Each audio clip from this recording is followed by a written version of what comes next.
All right, guys, what's going on? Welcome in. So the joint practice between the New York Jets and the Washington Commanders just wrapped up, and man, we got a lot of stuff to talk about, right? But first things first, I do want to say that I'm really excited about Washington's future. I think, like if you're a Commander fan, like how could you not be excited? New ownership, new general manager, new coaching staff, tons of new players. I mean, the amount of free agents that Washington signed this offseason was insane, right? They added a lot of talent, obviously a brand new quarterback as well, and Jaden Daniels, the second overall pick. Like, man, if you're a Washington fan, you have so much newness. I guess it's really, really exciting. And by the way, I actually was a big fan of the Dan Quinn hire specifically for Washington.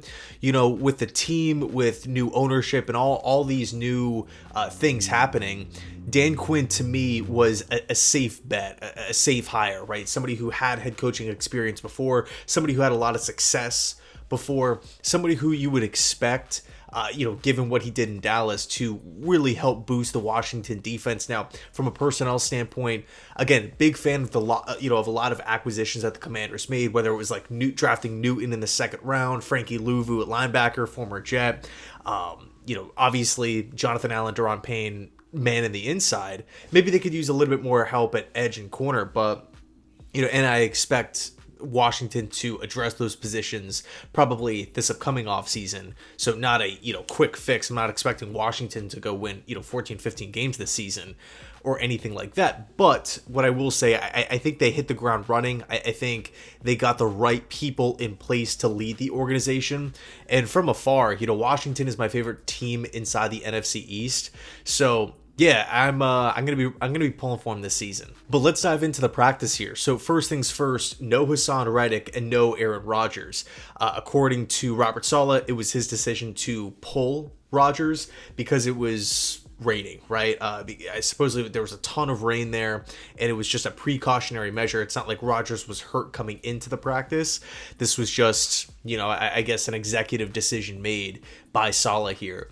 I mean, and by the way, Eric Allen on the official Jets YouTube channel / podcast said it in the live practice looking earlier. He made a really, really good point where he said, look, if Rodgers, everybody knows his age, 40 years old, everybody knows he's coming off the Achilles, but if he's looking really, really sharp in practice, just don't even take the risk. It would be one thing if he was rusty as hell. It'd be one thing if he was struggling every single day, just trying to build that chemistry with guys. But if he's out there slinging it around, the offense is moving, then is one joint practice really going in a monsoon? Is it really going to, hinder his readiness for the start of the season? No, probably not. Now, of course, you could push back and say, all right, well, if he's going to be missing joint practice and he's probably going to be missing, all of the preseason games, maybe we'll see him in that third game, maybe just for a drive or something. But as far as the meaningful snaps go, Rodgers won't be getting a ton of them. Personally, I just don't want to look into it that deeply. I think, obviously next week we're going to be having joint practices once again. The week after that, we're going to be having joint practices. I think if today was bright and sunny, Rodgers would probably be out there. So I'm not really too concerned about really anything, from that matter. But as far as the starting 5 offensive linemen, because Rodgers was the only Jet that the team held out, right? So everybody else played that was, healthy enough to go. So no Michael Carter, no Mike Williams, right? He wasn't in team drills, but, out of the healthy guys, they were Tyron Smith out there playing, Morgan Moses out there playing. But the star of the show, the star of the practice here was Tyrod Taylor. Supposedly he looked absolutely fantastic, spraying the football around, not having any turnovers, making good decisions with the football, getting the football to Garrett Wilson, and Garrett Wilson he exploded today. Supposedly Garrett was all over Emmanuel Forbes, getting in the end zone, just doing his thing. So to have that connection so early on in training camp is amazing, right? Between wide receiver 1 and your quarterback 2, your backup guy. And, as Jets fans, admittedly, at least for me, I can't speak for anybody else, but you always want to be prepared, right? In the event that Rodgers were to get hurt again against the 49ers, you need to have confidence. To me, it's the general manager's responsibility to make sure that he leaves no stone unturned. Well, hey, what if Rodgers gets hurt in practice? What happens? We can't just shrug our shoulders and just say, oh, well, that's the season, just like they did last season. It's just unacceptable to me.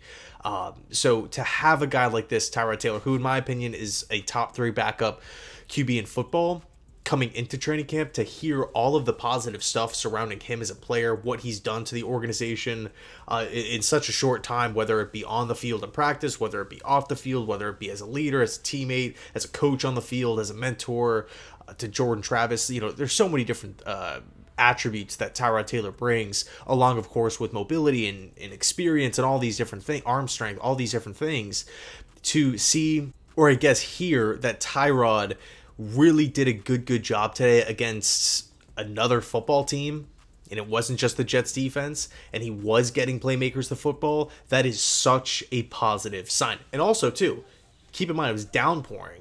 So, whenever it's downpouring, typically teams stick to the run, but this is practice, whatever.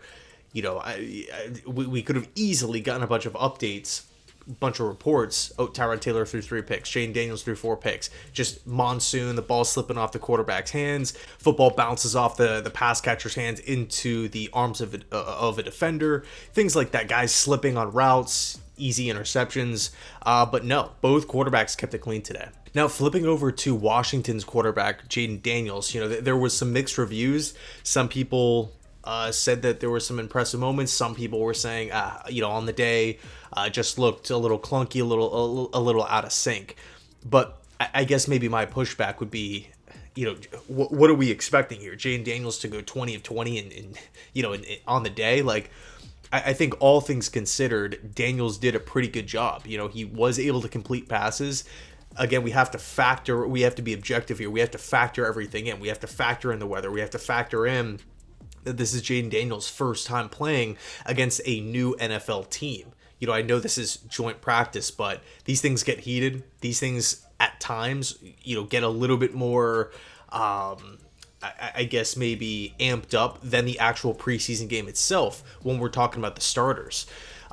We have to factor in that the New York Jets have a top 5 defense, right? And we have playmakers all around. Sauce was out there. DJ Reed was out there. CJ Mosley was out there. Quinn Williams was out there.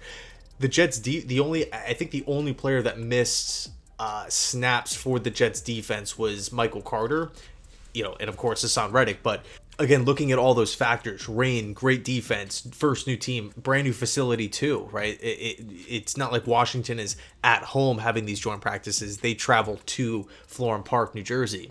So, if I'm a Commander fan, I'm not really putting too much stock into Jaden Daniels looking maybe out of sorts, if you will. I think it's just a step in the process, right? And again, relatively speaking, Daniels, in my opinion, did a pretty good job. Now, as far as the Jets' starting 5 goes, right, their starting 5 on the offensive line, supposedly they looked absolutely awesome.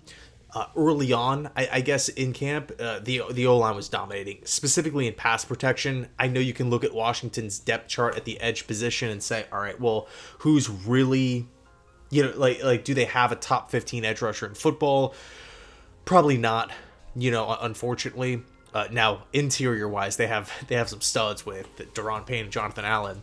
And at times, Washington really made a lot of plays against the run early on.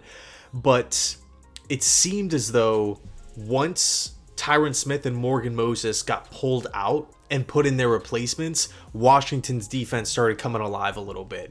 Now, with the rain, it's tough to get a read. I understand that regular season games are played in the rain, but it's in other words, I would have preferred if today was bright and sunny and it was a normal day. I think we could probably get a better read on what exactly is happening in the trenches. But again, early on, the Jets' offensive line looked really good. But once Morgan came off the field, then Washington's defense, they started to perk up a little bit. But outside of that, there were no fights. There were no injuries. Freaking massive. No injuries for both teams. Let's go. That's huge. Believe me, as Jets fans here, we all can think back to like that, the Green Bay Packers joint practice situation years ago, where it just felt like so many guys were getting hurt. That was the joint practice where I think Carl Lawson got ruled out for the entire season. It was just terrible, right? So to go through a joint practice in this setting, and to walk away with no injuries on both sides, that's huge. Again, no fight, so there wasn't these long lulls in practice. And I'm excited for the game, right? I seriously cannot wait for Saturday at noon. It's going to be so much fun. Jets football's back, NFL football's back, and I could not be more excited. So anyway, let me know your thoughts down below in the comment section. Thanks so much for watching, and as always, go Jets.